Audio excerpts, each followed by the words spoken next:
بسم اللہ الرحمن الرحیم۔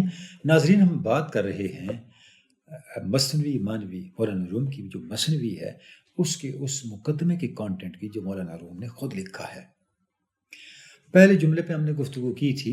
اچھا، اس کے بعد مولانا فرماتے ہیں وَهُوَ فِقْهُ اللَّهِ الْأَكْبَرُ وَشَرْعُ اللَّهِ الْأَظْهَرُ وَبُرْهَانُ اللَّهِ الْأَظْهَرُ۔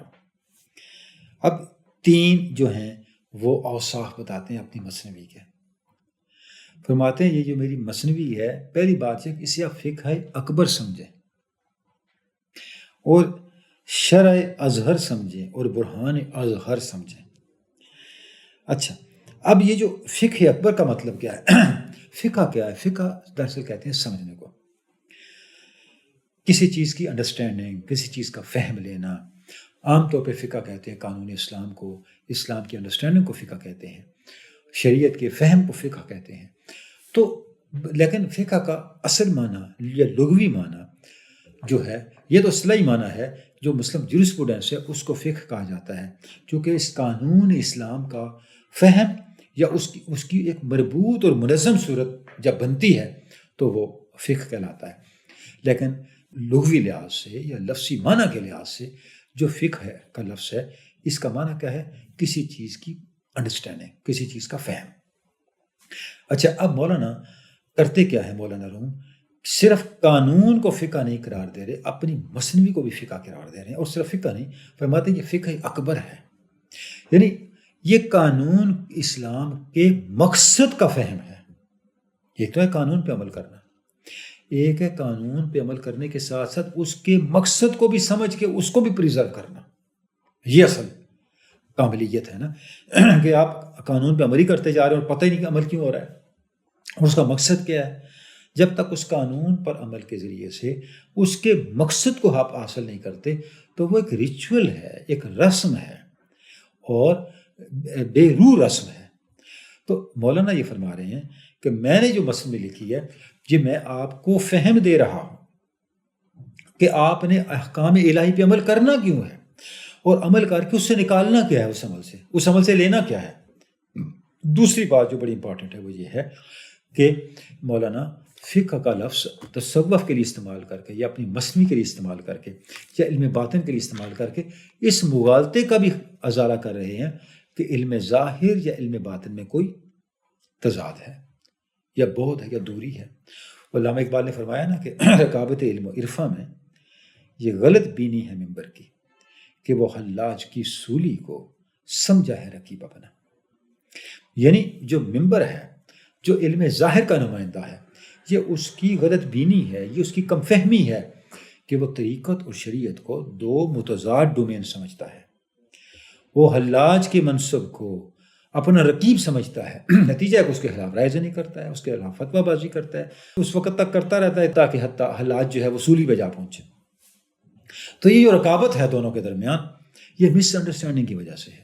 اگر مس انڈرسٹینڈنگ نہ ہو تو ہمیں یہ پتہ چلے یہ دونوں ایک دوسرے کے لیے کمپلیمنٹری ہیں، یہ دونوں ایک دوسرے کے معنی کی تکمیل کرتے ہیں۔ تو اب مولانا یہاں مثنوی کے لیے فقہ اکبر کا لفظ استعمال کر کے فرما رہے ہیں کہ جس طرح علم ظاہر شریعت کے اوپر عمل کرنے کے لیے ہے، اسی طرح علم باطن بھی شریعت کے اوپر عمل کرنے کے لیے ہے۔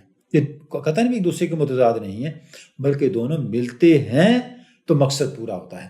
اور چونکہ جب تک باطن کے تقاضے پورے نہ ہوں، جب تک مقصد کے حصول کی ضمانت نہ ہو، جب تک منشا پورا نہ ہو رہا ہو تو ظاہر نامکمل رہتا ہے۔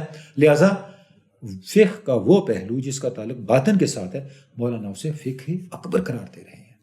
اس کے بعد فرماتے ہیں وَشَرْعُ اللَّهِ الْأَظْهَرُ۔ اچھا، یہ اظہر کا مطلب کیا ہے؟ روشن، نمایاں، اور اب یہ اللہ کی وہ شرع ہے جو بہت روشن ہے۔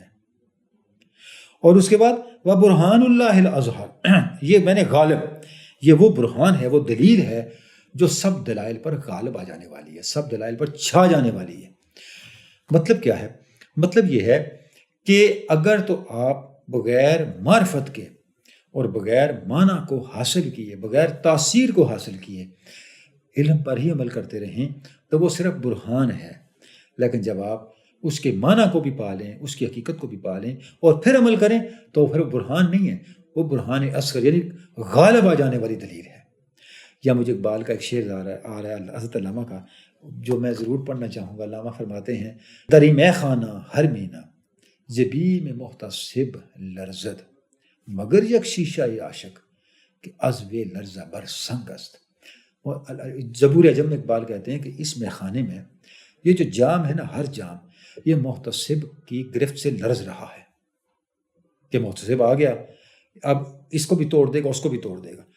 لیکن ایک شیشہ ہے، ایک عاشق ہے جس کے شیشے کا اتنا دبدبا ہے کہ محتسب کا پتھر بھی لرز رہا ہے۔ محتسب کون ہے؟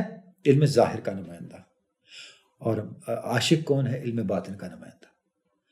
یعنی علم ظاہر کے نمائندے کا دبدبا بہت ہے، لیکن اصل طاقت علم باطن کے نمائندے کے پاس ہے، کیونکہ علم باطن کبھی بھی علم ظاہر کے بغیر اپنا وجود ہی نہیں پکڑ سکتا۔ جس طرح چھت دیواروں کے بغیر قائم ہی نہیں رہ سکتی، علم ظاہر علم باطن سے مستغنی ہو کے علم ہونے کا دعویٰ کر سکتا ہے۔ گویا علم ظاہر علم ہوتے ہوئے بھی ادھورا ہوتا ہے، اور علم باطن اپنی ذات میں کلیت رکھتا ہے، کاملیت رکھتا ہے۔ یہی وجہ ہے کہ مولانا اپنی مثنوی کو برہان اظہر قرار دے رہے ہیں، ایک ایسی دلیل جو چھا جانے والی ہے، جو احاطہ کر لینے والی ہے، جو غالب آ جانے والی ہے۔ مولانا یہ فرما رہے ہیں کہ میری مثنوی کو پڑھنے والے جب سمجھ کے پڑھیں گے تو وہ فقہ اکبر کا علم حاصل کر رہے ہوں گے، وہ شرح اظہر اور شرح اظہر کو جاننے والے بن رہے ہوں گے، اور ایک ایسی دلیل کے حامل بن رہے ہوں گے جہاں ان کے پاس صرف عمل نہیں ہوگا، عمل کی تاثیر بھی ہوگی، عمل کا حاصل مدعا اور مقصد بھی ہوگا۔ اور وہ مقصد کیا ہے؟ وہ مقصد تن سے گزر کے من کو مستخر کر لینا ہے، لفظ سے گزر کے معنی کو پا لینا ہے۔